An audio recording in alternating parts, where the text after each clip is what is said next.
téléspectateurs de Bloc 221 TV, bonjour et bienvenue, c'est l'heure de la revue de l'actualité. Le haut représentant du chef de l'État, Aminata Touré, n'a pas épargné le chef de l'opposition, Amadou Ba, qui a lancé officiellement son parti politique Nouvelle Responsabilité. En conférence de presse lundi, la présidente du mouvement Mimi 2024, qui a lu un communiqué d'Amadou Ba s'attaquant pour une première fois au président de la République, Bassirou Diomaye Faye, déclare que M. Ba essaie de jouer son rôle d'opposant. Cependant, pour Mimi Touré, Amadou Ba doit des explications aux Sénégalais sur sa gestion des finances du pays sous le régime de Macky Sall. Son mouvement s'appelle Nouvelle Responsabilité, dit-elle. Il devrait aussi parler de ses anciennes responsabilités de ministre des Finances sous Macky Sall, au-delà de sa fortune personnelle qui serait immense pour un simple fonctionnaire de l'État du Sénégal. Il le sait très bien qu'il a des explications à fournir sur de nombreux dossiers financiers, a affirmé l'ancienne première ministre. En prévision des élections législatives anticipées prévues le 17 novembre prochain, le parti PASTEF organise une cérémonie pour dévoiler toutes les informations importantes relatives à sa liste. Le premier ministre Ousmane Sonko et leader de PASTEF va présenter la tête de liste de son parti. L'événement aura lieu au Grand Théâtre National. Il est également prévu la présentation du directoire de campagne de PASTEF les Patriotes. Il y aura aussi la présentation des candidats dans les départements et celle des candidats dans la liste nationale. Prenant la parole à la suite de son père, Cheikh Ahmed Tidiane Sy fait une grosse révélation sur les conditions de détention de Ousmane Sonko. Selon lui, le nouveau premier ministre a échappé à 3 tentatives d'assassinat au pavillon spécial de l'hôpital principal de Dakar, où il était interné après avoir été plongé dans le coma suite à une grève de la faim illimitée. Il a échappé à 3 tentatives d'assassinat grâce à Serigne Moussa Fassi, révèle capitaine qui co-animait avec son père la nuit du Gamou au champ de course à Tivaouane. Le sang a coulé au Sénégal lors de la célébration du Mawlud. 9 personnes ont été tuées entre dimanche et lundi dans des accidents de la circulation routière et dans des bagarres, alors qu'on n'a pas encore fini d'épiloguer sur l'accident ayant fait 16 morts en Dangalman. La semaine dernière, un autre accident de la route impliquant un minicar a fait ce dimanche dans cette même commune du département de Bambey. Un mort et 6 blessés, dont 2 dans un état grave, indique une source médicale. Sur l'international, le Tchad paie un lourd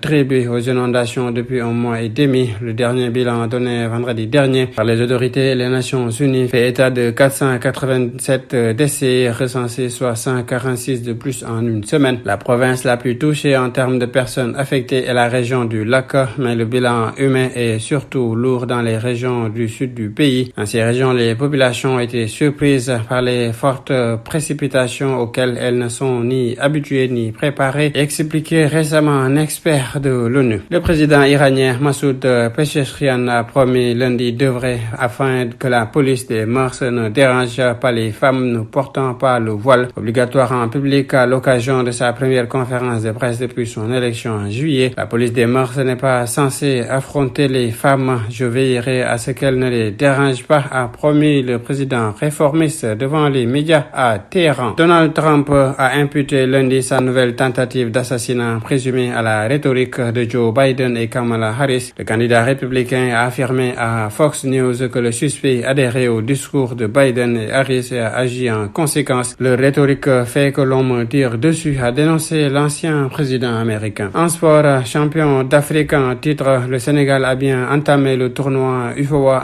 U20, qualificatif pour la CAN de la catégorie organisée au Libéria. Dans le premier match du groupe B, les Lionceaux ont dominé le Mali 2-0. Le jeune défenseur de Génération Foot, Serigne Fallou Diouf, qui a ouvert le score pour le Sénégal à la 26e minute. En seconde période, les hommes de Malik Daf ont ajouté un deuxième but par Abdourahmane Dia suite à un corner mal renvoyé par la défense malienne à la 64e minute. Grâce à cette victoire, les Lionceaux ont réussi une bonne entame dans ce tournoi UFOA des moins de 20 ans. C'était tout, mesdames et messieurs, nous vous donnons rendez-vous dans un autre numéro. D'ici là, restez avec nos programmes. Bloc 221 TV.